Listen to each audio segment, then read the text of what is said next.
कि हम लोग बहुत पहले से फ्रेंड्स हैं और अब हमारे बच्चे फ्रेंड्स हैं। तो I have lot of friends इन जागृति और ये फ्रेंड्स का प्रेम ही है जो मुझे बार बार यहाँ खींच के लाता है, ये जागृति लेन छोड़ने के बाद भी। तो मैं बोलूँ तो हम लोग बचपन से अब तक बहुत सारे रिश्ते जीते हैं। कभी भाई बहन, मतलब अगर फीमेल है तो मदर डॉटर है, कभी हम बेटी बनते हैं, कभी मदर बनते हैं और वाइफ बनते हैं। एंड सेम विथ मेल्स कि वो कभी फादर एंड कभी सन, बहुत सारे रिश्ते जीते हैं। लेकिन सब में दोस्ती का रिश्ता ऐसा है जिसकी हमें उम्र के हर दौर में ज़रूरत होती है, चाहे वो बच्चा हो, जवान हो या बूढ़ा हो। तो मेरी आप सबसे गुजारिश है कि आप उम्र के किसी भी दौर में रहिए पर कुछ दोस्त ज़रूर रखिए। तो दोस्ती पे ही मैंने कुछ पंक्तियाँ लिखी हैं जो पेश करना चाहूँगी। कभी मन बहलाने को, कभी मन बहलाने को, कभी कुछ सुनाने को, कभी गुनगुनाने को, कुछ दोस्त ज़रूर रखना।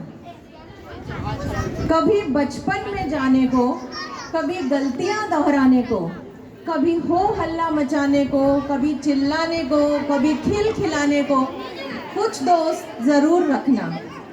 कभी उसके बर्थडे में जाने के लिए, कभी उसे अपने बर्थडे में बुलाने के लिए, कभी तोहफा देने के लिए, कभी लेने के लिए, और कभी उसकी मोमबत्ती पे पहली फूंक मारते ही हैप्पी बर्थडे गाने के लिए कुछ दोस्त ज़रूर रखना।